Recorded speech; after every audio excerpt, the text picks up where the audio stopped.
C'est toujours un objectif pour toi de revenir en sélection. Franchement, c'est pas quelque chose auquel je pense, tu vois. Euh, Me mettre dans la tête que pour aller pour Mars, euh, il y a des échéances qui arrivent, je vais être là-bas. Non, parce que je me suis projeté à la CAN et au final, pouf. Donc je me projette même pas en mars pour que je me projette à la Coupe du Monde, tu vois. Je préfère me concentrer sur ce que je fais avec mon club. Après, ça vient pas. Moi, je ne serai pas déçu parce que je ne me projette pas là-bas, tu vois. J'ai pas eu de discussion avec le président, j'ai pas eu de discussion avec le coach, personne pour l'instant. Donc, je ne peux pas me projeter alors qu'il y a eu des incidents, on va dire, assez graves.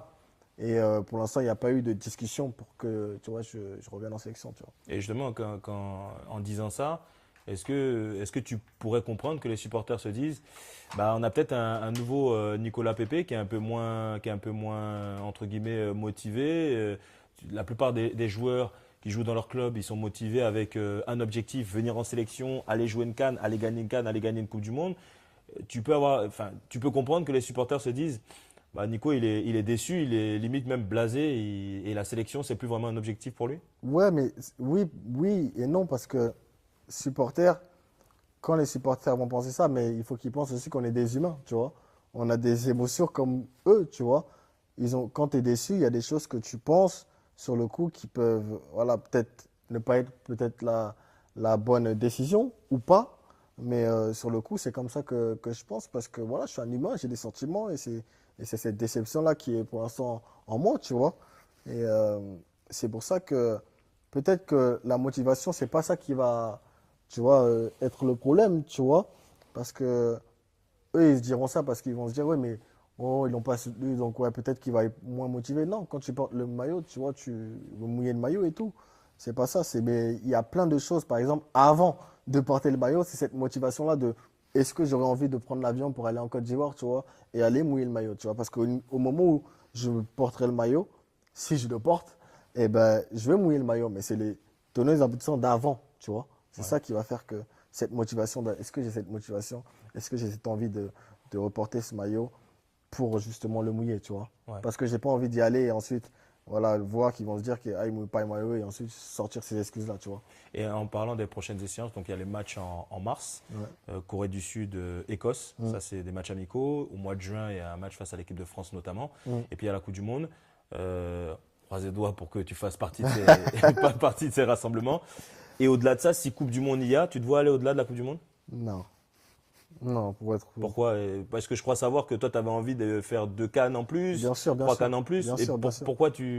Bien sûr. pourquoi tu ne te vois pas aller au-delà de la Coupe du Monde? Tu ne te vois pas aller au-delà de juillet 2026? Non. Pourquoi? Bah, à cause de ça, justement. À cause de ça, parce que. Après, on sait pas, hein, mais dans ma tête, c'est comme ça. Déjà, je sais même pas si je serai à la Coupe du Monde, pour te dire. Mais la Coupe du Monde, c'est la plus belle des compétitions pour un footballeur, tu vois. Donc, tout le monde veut la jouer. Tout le monde rêve de jouer cette compétition.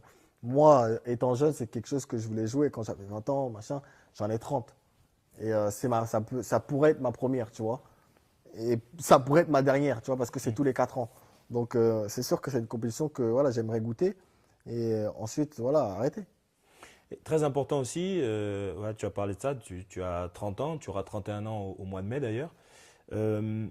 C'est important pour toi aussi de laisser la place aux jeunes. T'as pas envie d'être de trop aussi dans cette sélection. C'est quelque chose qui compte pour toi aussi. Bien sûr, bien sûr. Moi, quand je suis arrivé en sélection, il y avait déjà des anciens, tu vois, qui étaient là et voilà, qui prenaient beaucoup de place.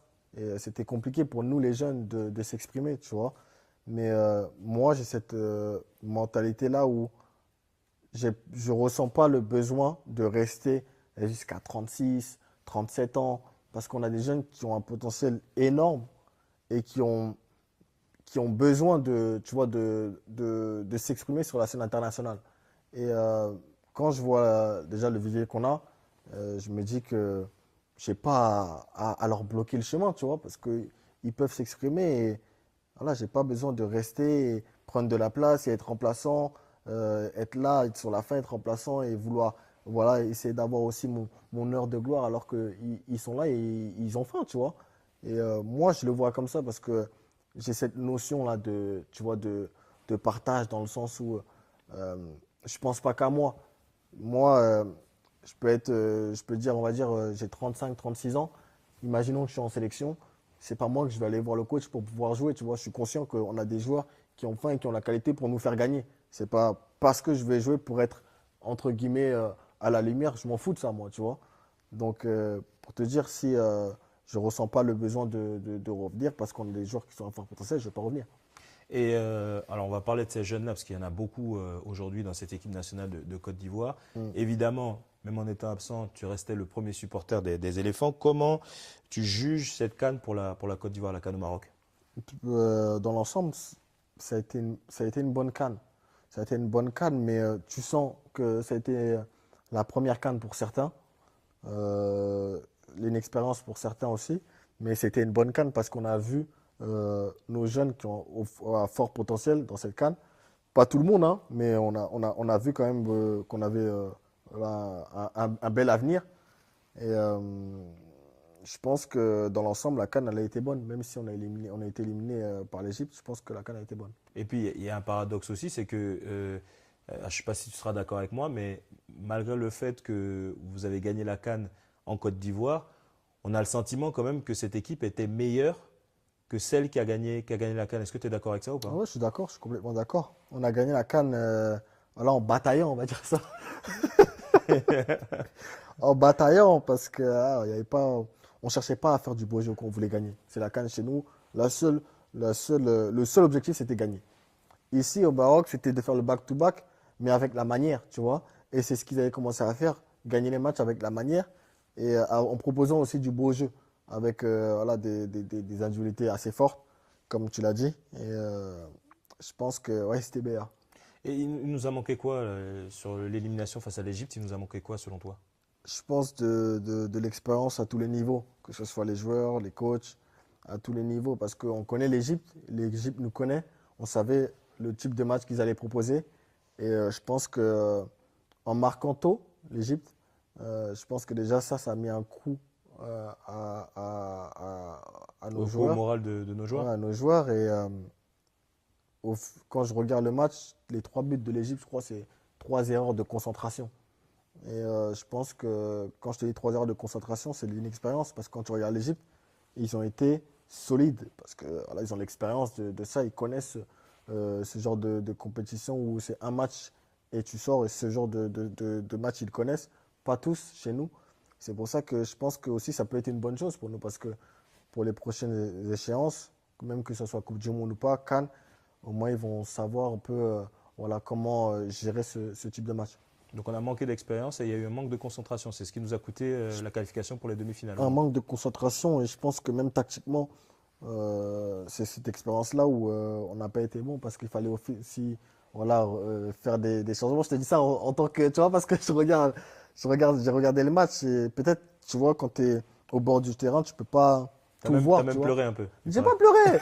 Quand j'ai vu ça, j'ai dit, oh, les gens, ils voient que j'ai pleuré. Je regardais le match, j'étais comme ça, mais la vidéo était sur mes yeux en mode je pleure. J'ai pas pleuré. Ouais. Mais pour revenir à ça, il y avait ce manque d'expérience, on va dire, tactique, dans le sens où il y avait beaucoup de choses à changer, mais ça a été fait trop tard, je pense. Ouais. Et en parlant des jeunes qui prennent petit à petit le pouvoir en sélection, qu'est-ce que tu penses d'un joueur comme Yann Diomandé par exemple? Yann Diomandé, Yann Diomandé, quand j'ai joué contre lui, j'ai joué contre lui à Leganés, je crois qu'il Ouais, jouait à quand il était en Leganés, Espagne, ouais. en Espagne. Je connaissais pas du tout. Je connaissais pas du tout, mais tu vois, j'avais vu ses qualités et tout, tu vois. Mais je le voyais pas là maintenant, tu vois, pour être honnête, hein. Ensuite, il est venu en sélection. Quand il est venu en sélection, premier entraînement, tu vois, et il fait des prises de balles d'une confiance d'un joueur qui a, tu vois, 25, 26, qui est confirmé, tu vois. Et ça m'a surpris de voir un jeune prendre le ballon et vouloir, tu vois, s'imposer et montrer, tu vois, directement c'est quel type de joueur, à quel type de joueur on a affaire. Et je pense que pour lui, c'est bien. Pourquoi? Parce que quand il a le ballon, peu importe, il va aller. Il va aller et à cet âge-là, faire ça déjà, c'est fort. Il y a un jeune joueur aussi qui est devenu, alors que c'était sa première CAN, aussi un taulier dans cette sélection, c'est Amad Diallo. T'en as pensé quoi de sa CAN? Ben, Ahmad, c'est même pour une première CAN, il a montré beaucoup de caractère, tu vois. Je crois qu'il a été élu trois fois homme du match sur quatre, je crois, ou cinq. C'est une performance, tu vois. Pour te dire, comme je t'ai dit, on a un vivier qui est énorme. On a la chance d'avoir des joueurs comme ça, jeunes en plus. Donc tu dis que tu peux avoir ces jeunes-là pendant 10, 12 ans, tu vois. Donc c'est sûr que c'est bien pour la Côte d'Ivoire, hein. Inao Kristoulaï. T'aimes bien? Ouais, j'aime bien, franchement, j'aime bien. Je connaissais pas aussi, tu vois. Moi, j'ai pas eu la chance encore de jouer avec lui pour voir de mes yeux ce que c'est ce joyau, on va dire. Mais de ce que j'ai vu, il a vraiment des qualités au-dessus de la moyenne. Pour ce qu'il fait, prendre des risques au milieu, c'est pas facile. Parce que ceux qui prennent des risques, on va dire, c'est un peu tu vois, les joueurs de côté et on va dire le neuf. Mais faire ce qu'il fait à son poste, à son âge, c'est fort.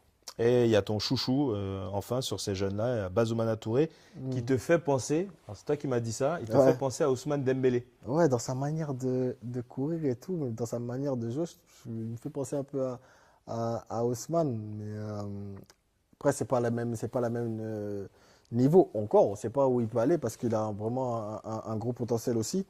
Et je pense que ces jeunes-là, si vraiment ils restent, tu vois, concentrés, c'est des jeunes qui peuvent jouer dans les top clubs, hein.